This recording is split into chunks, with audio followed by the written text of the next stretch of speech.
చెప్తాను. ఓకేనా? ఫస్ట్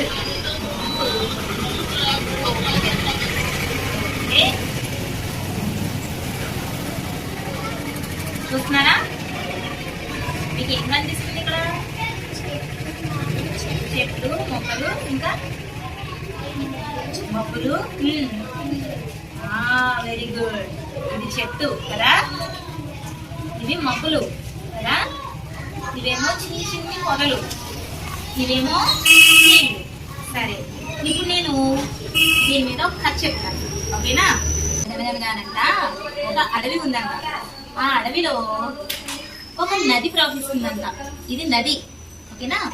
ఈ నది పక్కనే ఒక పెద్ద చెట్టు ఉందంట.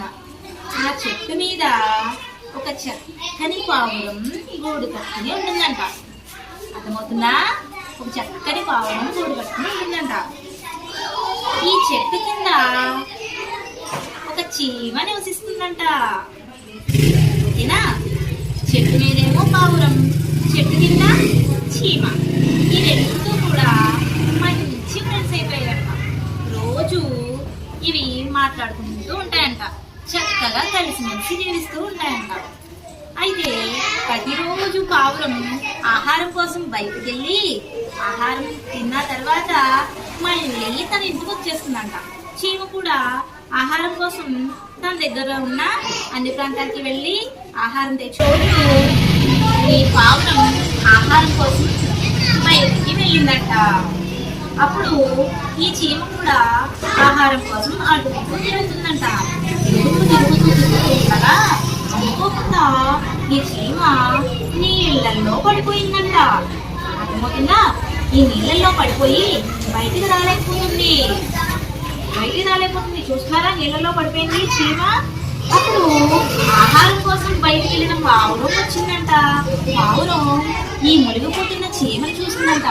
అయ్యో, నా స్నేహితుడు నీళ్ళల్లో మునిగిపోతున్నాడు, ఇప్పుడు నేను ఏం చెయ్యాలి అని ఆలోచించి దానికి ఒక ఆలోచన వచ్చింది.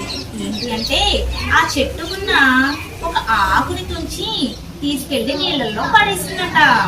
పడేసినప్పుడు ఈ నీళ్ళల్లో ఆకు తేలుతుంది కదా, తేలుతుందా లేదా? తేలుతున్నప్పుడు ఈ చీమ మెల్లగా ఈ ఆకు మీదకి చేరిందంట. చూసారా? ఆకు మీదకి చేరింది చీమ. ఆ ఆకు నీళ్ళల్లో తేలుతూ తేలుతూ తేలుతూ తేలుతూ ఇలా ఒడ్డుకు వచ్చిందంట. ఒడ్డుకు రాగానే ఈ చీమ అమ్మయ్య అని ఆ ఆకు మీద నుంచి బయటకు వచ్చిందంట.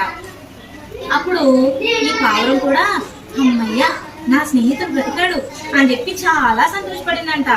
అప్పుడు ఈ చీమ, థ్యాంక్ యూ ఫ్రెండ్, నేను కష్టంలో ఉన్నప్పుడు నన్ను అలా వదిలేయకుండా నన్ను రక్షించావు, చాలా చాలా థ్యాంక్స్ అని చెప్పిందంట. అప్పుడు పావురం ఏమందో తెలుసా? కష్టాల్లో ఉన్నప్పుడు స్నేహితుడిని ఆదుకోవాలి, అంతేగాని వదిలేసి ఎక్కడికి వెళ్ళకూడదు అని చెప్పిందంట. అర్థమవుతుందా? ఇప్పుడు నిజమైన స్నేహం అంటే ఏంటి? మనం ఏదైనా కష్టంలో ఉంటే, లేదంటే మన ఫ్రెండ్ ఏదైనా కష్టంలో ఉన్నప్పుడు వాళ్ళకి మనం ఏం చేయాలి? కాపాడాలి. Very good. వాళ్ళకి సాయం చేయాలి. అవునా కదా? ఇక్కడ పావురం సాయం చేసింది కదా, అలాగే మనం కూడా మన ఫ్రెండ్స్ కి సహాయం చేయాలి. ఇప్పుడు మరి రెండు మంచి స్నేహితులేనా, చెడ్డ స్నేహితులా? మంచి స్నేహితులే కదా. అంటే ఈ కథకు పేరేం పెడదాం రా? మంచి స్నేహితులు అని పెడదాం. ఓకేనా? ఏం పెడదాం కథ పేరు? మంచి స్నేహితులు. మరి కథ బాగుందా?